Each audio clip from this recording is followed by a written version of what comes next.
वालेकुम dear students. आज के वीडियो लेक्चर में हम लोग सीखेंगे कि हम किस तरीके से एक गिवन कोड में से एरर्स को फाइंड आउट कर सकते हैं। It's a very important short answers according to exam point of view. C language का जो क्वेश्चन नंबर 3 और 4 होते हैं शॉर्ट आंसर बेस्ड, उनमें अक्सर इस तरह के क्वेश्चन जो है वो एग्जाम में पूछे जाते हैं। स्टार्ट करते हैं। Question number 1, trace the error in the following code. यहाँ पर हमारे पास एक कोड गिवन है, इसमें जिस लाइन पे जो सिंटैक्स एरर है हम लाइन नंबर के मुताबिक वहाँ पर वो सिंटैक्स एरर लिखेंगे। जैसा कि फर्स्ट लाइन में हम देखें तो यहाँ पर हमारे पास जो वॉइड का कीवर्ड है इसके स्पेलिंग जो है वो सही यूज़ नहीं किए जा रहे, ना तो ये स्टार्ट में सही यूज़ किए जाए, ना ही ये पैरेंथेसिस में हम वॉइड के जो स्पेलिंग है वो सही यूज़ कर रहे हैं। तो यहाँ पर लाइन नंबर 1 में लिखेंगे void is a keyword but it's spelling can not be use correctly. इसी तरीके से लाइन नंबर 2 को देखें, ये ओके है। लाइन नंबर 3 में अगर हम देखते हैं तो यहाँ पर हमारे पास सेमी कॉलन जो है वो मिसिंग है, क्योंकि सी लैंग्वेज में every C statement must be terminated with semicolon. तो यहाँ पर इस स्टेटमेंट के बाद लाइन नंबर 3 में हमारे पास स्टेटमेंट टर्मिनेटर जो है वो मिसिंग है। इसी तरीके से लाइन नंबर 4 में भी हमारे पास जो सेमी कॉलन है वो मिसिंग है, यहाँ पर भी हमारे पास स्टेटमेंट टर्मिनेटर जो है वो मिसिंग है। तो यहाँ पर हम लिखेंगे लाइन नंबर 3 और 4 में statement terminator is missing, that is a semi colon. और अगर हम यहाँ पर लाइन नंबर 5 को देखते हैं तो इसमें हमारे पास ये जो इफ़ का स्ट्रक्चर है इसके बाद यहाँ पर ये सेमी कॉलन जो है ये यूज़ किया जा रहा है, जबकि हमें पता है जितने भी स्ट्रक्चर्स होते हैं सिर्फ और सिर्फ डू वाइल लूप जो है वो ऐसा स्ट्रक्चर है जिसको हम टर्मिनेट करते हैं सेमी कॉलन के साथ। इसके अलावा कोई भी हमारे पास स्ट्रक्चर होगा उसको हम सेमी कॉलन से टर्मिनेट नहीं करेंगे। तो लाइन नंबर 5 में हमारे पास ये जो इफ़ के बाद इफ स्ट्रक्चर के साथ जो सेमी कॉलन यूज़ किया जा रहा है ये हमारे पास क्या है, एरर है। Question number 2, trace the error in the following code. यहाँ पर अगर हम देखें फर्स्ट लाइन ये हमारे पास बिल्कुल ठीक है। सेकंड लाइन देखते हैं if word is not equal to 10, ये भी ठीक है। थर्ड लाइन में हमारे पास एरर है, ये जो वर्ड इज इक्वल टू 0 यहाँ पर हमारे पास स्टेटमेंट मिसिंग टर्मिनेटर सेमीकोलन है, ये हमारे पास एरर है। फोर्थ लाइन में अगर हम देखें तो यहाँ पर एल्स के बाद ये जो सेमीकोलन यूज़ किया जा रहा है दैट इज़ अ एरर। तो यहाँ पर अब लिखेंगे लाइन नंबर 4 एल्स के बाद हम सेमीकोलन यूज़ नहीं करते। इसी तरीके से वर्ड प्लस इक्वल टू 2, तो यहाँ पर भी इस स्टेटमेंट को भी हम सेमीकोलन से टर्मिनेट नहीं कर रहे, ये भी हमारे पास एरर है। तो लाइन नंबर 5 में जो हमारे पास एरर है वो हमारे पास statement missing terminator that is a semicolon. Question number 3, correct the following statement. अगर हम इस प्रिंट एफ की स्टेटमेंट को देखें तो यहाँ पर हमारे पास हेलो वर्ड लिखा हुआ है, लेकिन यहाँ पर हमारे पास एरर जो है, ये जो हमारे पास हेलो वर्ड होता है, ये जो फॉर्मेट स्ट्रिंग होती है it must be in double quotes. तो यहाँ पर हमने डबल कोट्स जो हैं वो नहीं लगाए हुए। आप इसको करेक्ट करके जस्ट आपने लिखना है तो आपको 2 नंबर मिल जाएंगे। आपने क्या करना है, इस प्रिंट एफ फंक्शन के अंदर जो वैल्यू लिखी हुई है इसको आपने डबल कोट्स में लिखना है, तो आपको पूरे 2 नंबर जो हैं वो एग्जाम में मिल जाएंगे। और ये बहुत ही सिंपल सा शॉर्ट आंसर है कि ये करेक्ट द फॉलोइंग स्टेटमेंट, ये एक स्टेटमेंट गिवन है और इस स्टेटमेंट को आपने करेक्ट करके लिखना है। तो यहाँ पर आपने हेलो वर्ड को डबल कोट्स के अंदर क्या करेंगे, आप लिख देंगे, आपको एग्जाम में पूरे 2 मार्क्स मिल जाएंगे। Question number 4, what is the error in the following statement. इस स्टेटमेंट में हमारे पास एरर क्या है, तो यहाँ पर अगर हम देखें तो x-0 लिखा हुआ है, तो यहाँ पर बेसिकली हमारे पास क्या होना चाहिए, x असाइनमेंट ऑपरेटर जो है वो हमारा यूज़ होना चाहिए x इक्वल टू 0। एक तो हमारे पास मिस्टेक ये है। सेकंड, यहाँ पर हमारे पास सेमीकोलन जो है वो यूज़ किया जा रहा है, जबकि यहाँ पर क्या आना चाहिए, कॉमा आना चाहिए। तो int x is equal to 0 comma y is equal to 0 semicolon, that is the correct statement. तो यहाँ पर हमारे पास ये 2 मिस्टेक आ रही हैं, एक तो माइनस के बजाय असाइनमेंट ऑपरेटर आएगा और दूसरा यहाँ पे सेमीकोलन की जगह हमारे पास कॉमा आएगा।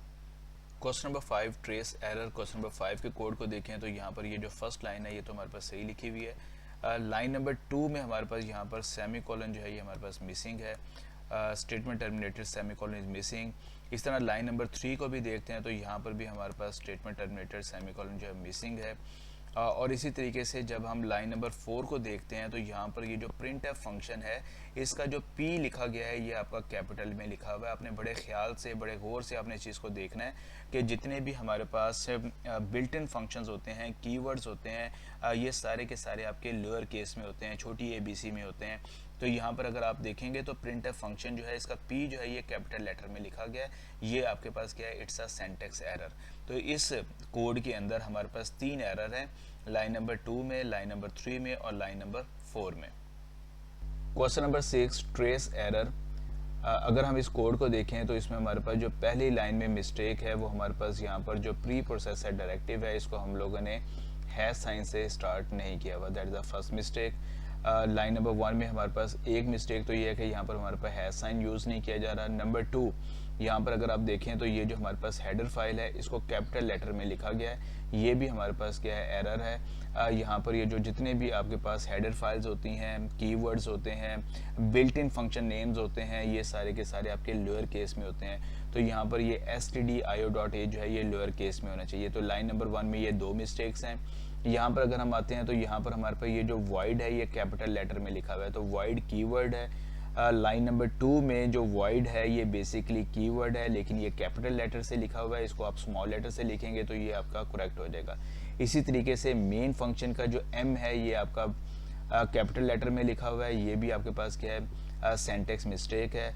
और इसके साथ साथ ये जो मेन फंक्शन है इसको आप लोगों ने टर्मिनेट किया हुआ है किसका, सेमीकोलन के साथ, तो ये भी हमारे पास लाइन नंबर 2 में मिस्टेक है।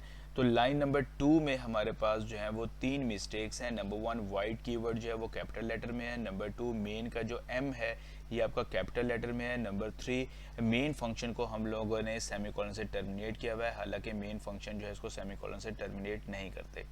लाइन नंबर 3 में अगर हम देखें तो यहाँ पर हमारे पास जो प्रिंट एफ फंक्शन है इसका जो p है ये कैपिटल लिखा गया है, जबकि जितने भी बिल्ट इन फंक्शंस होते हैं वो स्मॉल लेटर के साथ जो है वो रिप्रेजेंट किए जाते हैं।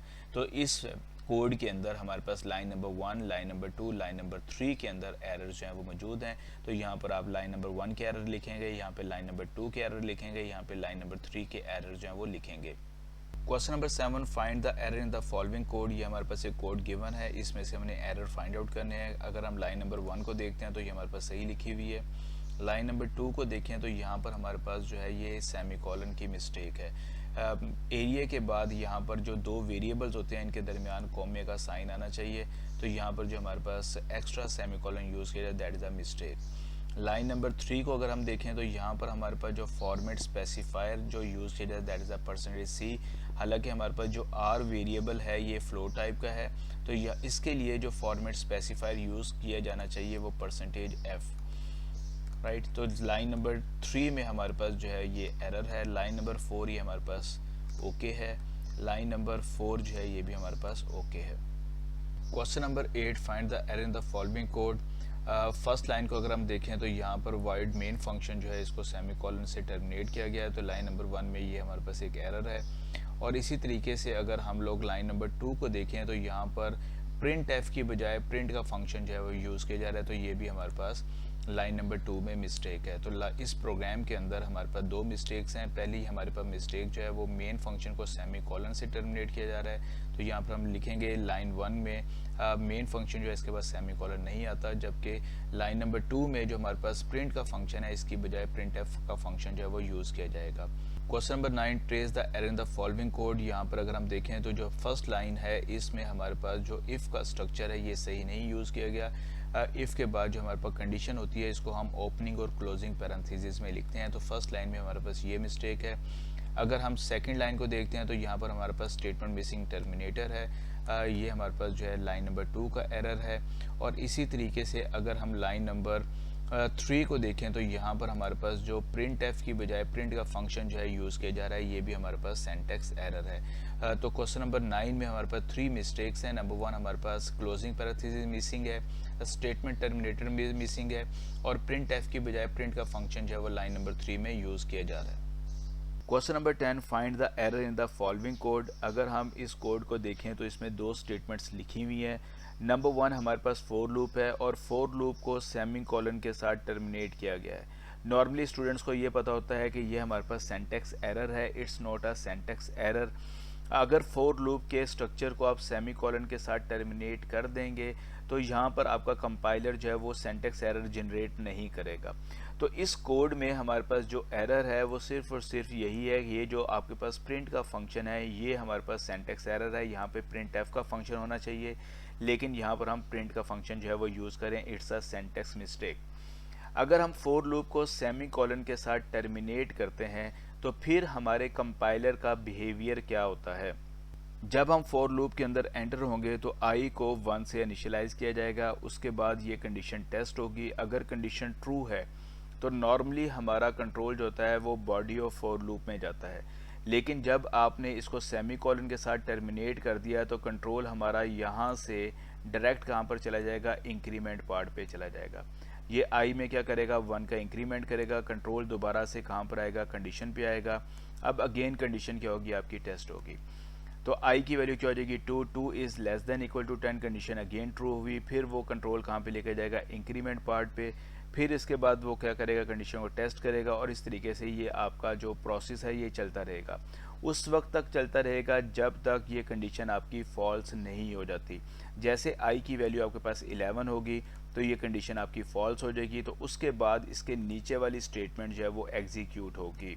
तो ये बेसिकली जब आप फोर लूप को सेमी कॉलन के साथ टर्मिनेट करते हैं तो उसका बिहेवियर जो है वो कुछ इस तरीके से होता है। तो अगर हम यहाँ पर ये कहें कि अगर इस कोड को हमने सेमी कॉलन के साथ टर्मिनेट किया और यहाँ पे ये जो प्रिंट का फंक्शन है इसको अगर हम सही लिख देते हैं और फिर हमारे पास आउटपुट जो है वो क्या डिस्प्ले होगी, तो इसके बाद हमारे पास स्क्रीन के ऊपर आउटपुट जो है वो 11 डिस्प्ले होगी। आज तक के लिए इतना ही। अपना ख्याल रखिएगा। बहुत शुक्रिया। अल्लाह हाफिज़।